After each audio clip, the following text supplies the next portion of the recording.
Today we're going to talk about some parts for your S550 or S650 Mustang that you might think require a shop, but they absolutely do not. None of these jobs require an alignment or any specialty tools, and every one of them can be done right here in your driveway with a free afternoon. So if you've got basic mechanical knowledge, this is your sign to stop paying for labor and to knock out the job yourself.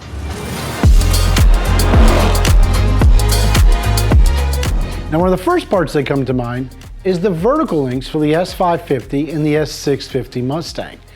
This is a simple 2-bolt installation. There's no realignment required. You don't have to take it to the shop, no specialty tools. But when we first came out with these, it was an integral part to stopping wheel hop in the back of these S550 and S650 Mustangs. In fact, we were the first to the market with them, and showing before and after video differences really show you that the lack of deflection from the Steeda vertical link really helps you get traction.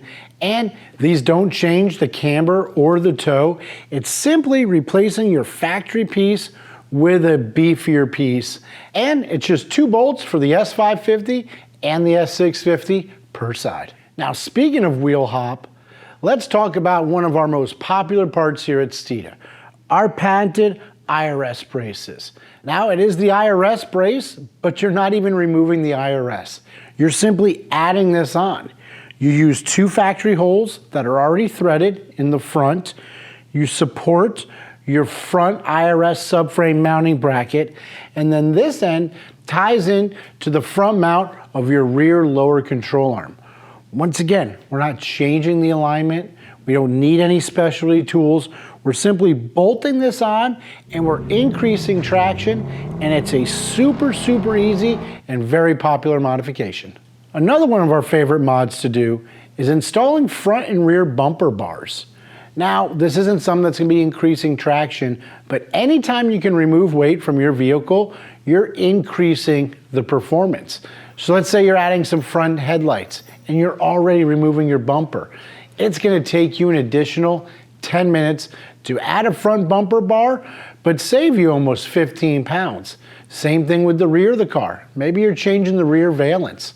Once again, while you have that bumper off, there's a simple install that's going to give you increased performance by reducing the weight of your Mustang. Another misconception is our G-Track braces. Once again, similar to the IRS brace, you're simply bolting this to existing factory locations. There's no change of alignment, no different chassis settings. You're simply bolting it in place to reduce unwanted flex in the front of your Mustang. Now, we have 4 points and 2 points.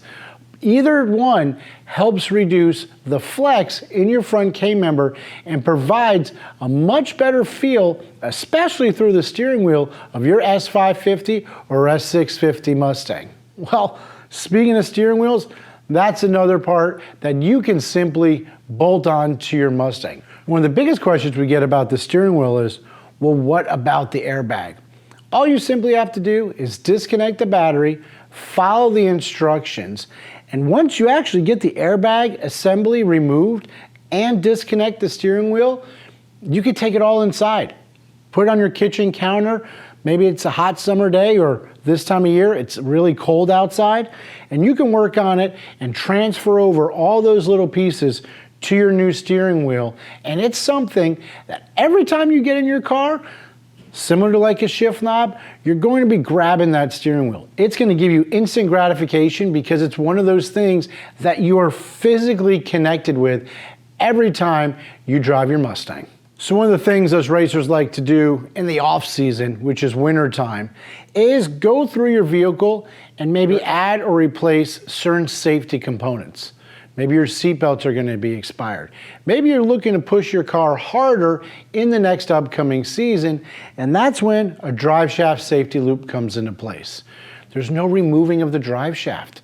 Back in the day, it was a round welded circle. You were forced to unbolt the drive shaft and slide it down. Nowadays, you simply slide it over and bolt it to the existing mount.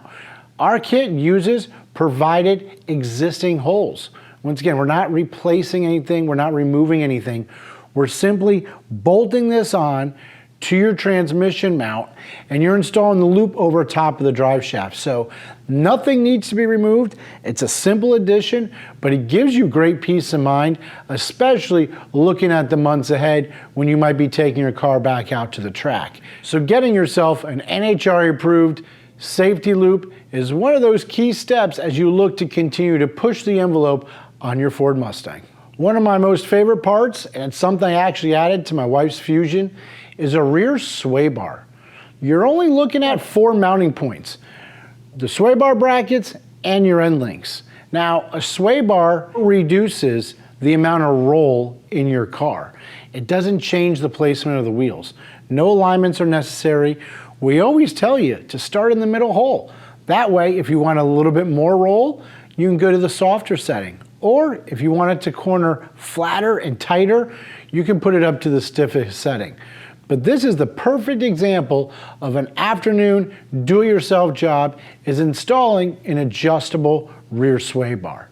Now you might say, well, what about the front? Now, while the front sway bar is also 4 mounting points, you've got a lot more things in your way. From the motor, to the steering components, to the crank balancer, even the alternator on some of these Mustangs can be a pain in the butt. So we always tell customers to start with the rear sway bar, because that is going to have the greatest effect on how the car performs. Another item to consider that we make for all makes and models is adjustable sway bar end links, whether it's for the front sway bar or the rear sway bar. Once again, you hear adjustable. Oh my goodness, I'm gonna have to take it to an alignment shop. No, simply, you're just adjusting the height of the end link. And we give you detailed directions of how to do that for your specific application. But this is something that you can add to your existing stock sway bars or your Steeda sway bars. In fact, if you change the ride height of your vehicle, whether you raise it or you lower it, you're really going to want a set of a Steeda adjustable end links to make sure that your suspension is still in the same and proper geometry. The other beauty is our end links are completely rebuildable. We offer replacement dust boots. They're greasable. They're going to give you added performance for a long time, and they're a really, really simple installation. Now, for some reason, drivetrain modifications, they could tend to scare people. One of the ones that's very popular for us is the clutch spring. Now, what is the clutch spring? What does it do? Oh my goodness, am I messing with the transmission? Not at all. It's a simple piece located up underneath your dash.